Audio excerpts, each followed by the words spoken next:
안녕하십니까. 사회복지사 1급 시험 대비 지역사회복지론 핵심 이론 강의 시작하도록 하겠습니다.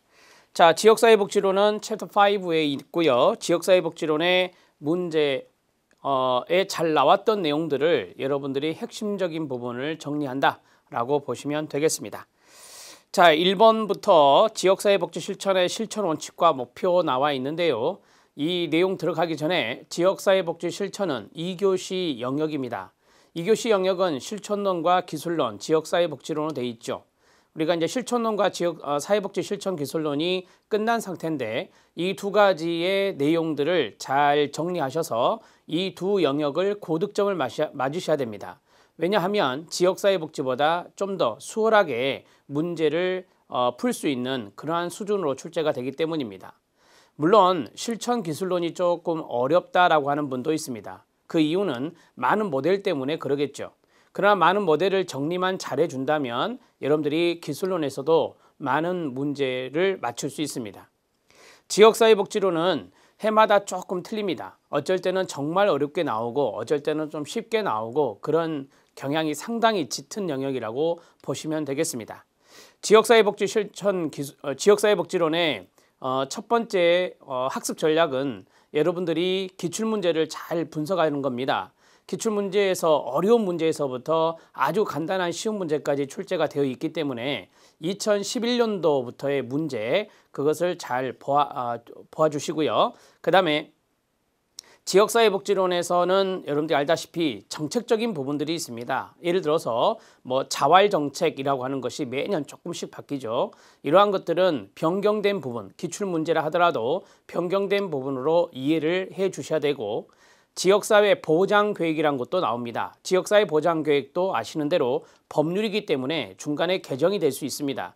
따라서 법률에 있는 내용이기에 여러분들이 수정된 내용으로 기출문제를 보시는 게 맞습니다. 예를 들어서 예전에는 지역사회 복지협의체, 지역사회 복지계획이라고 했는데 지역사회 보장계획으로 바뀌었고 지역사회 보장협의체라는 것도 생겼고 시도사회보장위원회라는 말도 생겼거든요. 따라서 이 지역사회 보장계획으로 해서 문제를 풀어주시는 게 최근 경향으로 맞기 때문에 이러한 것들은 기출문제를 보더라도 수정된 문제를 보시는 게 맞습니다.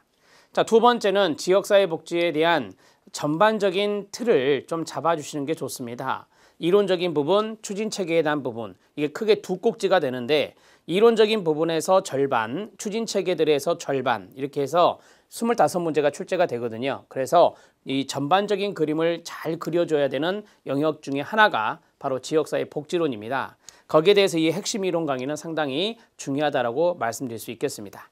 자, 그러면 1번부터 들어가도록 하겠습니다. 지역사회복지 실천의 실천 원칙과 목표가 되겠는데 여기에서 정의를 먼저 보시죠. 사회복지의 전문적 실천 방법의 하나입니다. 우리가 이제 전문적 실천 방법을 3대 방법론이라 하죠. 개별사회사업, 집단사회사업, 지역사회 조직 이렇게 말해요. 그래서 우리가 케이스워크, 그 다음에 그룹워크, 그 다음에 커뮤니티 오거니제이션, CO라고 말을 하죠. 그래서 이 세 가지가 전통적인 방법론인데 개인 대상 사회복지 실천, 집단 대상 사회복지 실천, 지역사회복지 실천 이렇게 세 가지다 이렇게 정리하시기 바랍니다.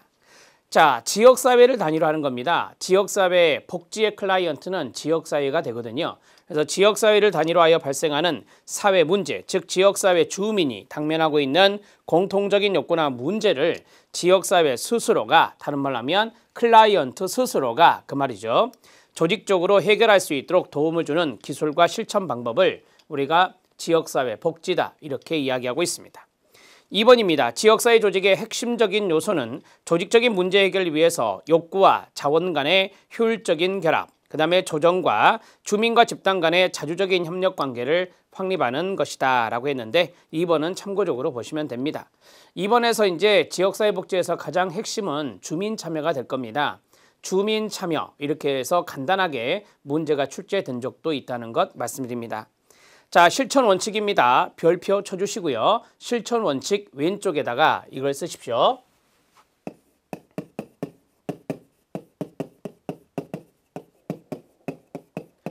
실천 원칙 중에 결과 지향의 원칙이란 것은 없습니다. 과정 지향의 원칙은 있지만 결과 지향의 원칙은 없다. 이렇게 정리하시면 됩니다. 자, 1번 보면 지역사회 자주성 중시의 원칙이 있습니다. 2번에 보면 과정의 동그라미요. 과정 지향의 원칙이다. 3번은 조정의 원칙이다. 4번은 합의의 원칙이다. 5번째는 능력 부여자로서의 원칙이다. 또는 능력 부여자로서의 역할 이렇게 말합니다. 자, 여러분 5번만 설명을 해드릴게요. 나머지는 여러분들이 아실 수 있는 거니까. 자, 거기 5번에 능력 부여자로서의 역할이 있는데 능력 부여자로서의 역할 좀 더 풀어드리면 능력 부여자로서의 역할 원칙이라고 해요. 그러면 능력 부여자로서의 역할을 누가 하느냐? 바로 지역사회복지사가 한다 이 말이죠. 지역사회복지사가 지역사회의 임파워링, 지역사회의 임파워링을 강조한다라고 보시면 됩니다. 자, 우리가 능력 부여자라고 하면 다른 말로 권한 부여 이렇게 말할 수 있어요. 역량 강화 이런 말로 쓸 수 있거든요. 그래서 지역사회복지사가 클라이언트인 지역사회를 임파워링한다. 그런 역할을 수행해야 된다라고 하는 것으로 이해하시면 되겠습니다. 자, 이제 이념 들어갑니다. 이거는 시험에 나왔던 겁니다. 별표 쳐주시고요. 1번부터 들어갈까요? 정상화는 끊어요. 1950년대 덴마크를 비롯한 북유럽에서 시작된 이념입니다. 덴마크의 동그라미요. 덴마크의 뱅크 미켈슨이라는 사람이 노멀라이제이션, 정상화라는 것을 1959년에 이야기하게 됩니다. 그래서 50년대 맞고요. 2번 탈시설화입니다. 여러분 시설화의 반대가 탈시설화거든요. 그러면 탈시설화 운동이라고 하는 것은 아예 시설 깡그리 없애버리는 무시설주의가 아니라 시설 보호도 중요할 수 있습니다. 왜요? 뭐에서 중증 장애인 분들이 있다. 그러면 시설 보호가 더 안전하고 좋아요. 따라서 그러한 분들은 놔두고 웬만한 그 장애인분들, 비장애인들과 함께 지역사회에서 보호를 하자라고 하는 것이 탈시설화 운동의 취지입니다. 그래서 탈시설화는 무시설주의가 아니라 시설 보호와 함께 실시하되 지역사회 보호를 지향하는 거예요. 지역사회 보호 지향의 가로. 네트워크는 자원 연계를 위함이지 지역 구성원의 개인정보를 누구나 공유하는 의미는 아니다라고 했습니다. 여러분 개인정보 보호 엄청 중요한데 개인정보 보호를 하지 않고 개인정보를 누구나 공유한다? 이건 문제 심각한 겁니다. 따라서 네트워크이라고 하는 것은 뭐냐면 자원 연계망을 말하는 거예요. 그래서 자원 연계를 위한 것이 네트워크이다 이렇게 보시면 됩니다. 그 다음에 주민참여 이념이라고 하는 게 나왔어요. 주민참여가 상당히 지역사회 복지에서 중요하다라고 했는데요. 주민참여 이념은 끊어요. 주민자치, 주민복지로 설명되며 지역의 개방성을 지향한다라고 했습니다. 개방성의 동그라미요. 참여할 수 있다는 그 자체가 폐쇄가 아니라 개방이다 이렇게 보시면 됩니다.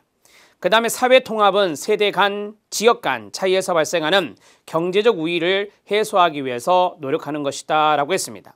세대 간의 경제적 우위가 나타나면 양극화예요.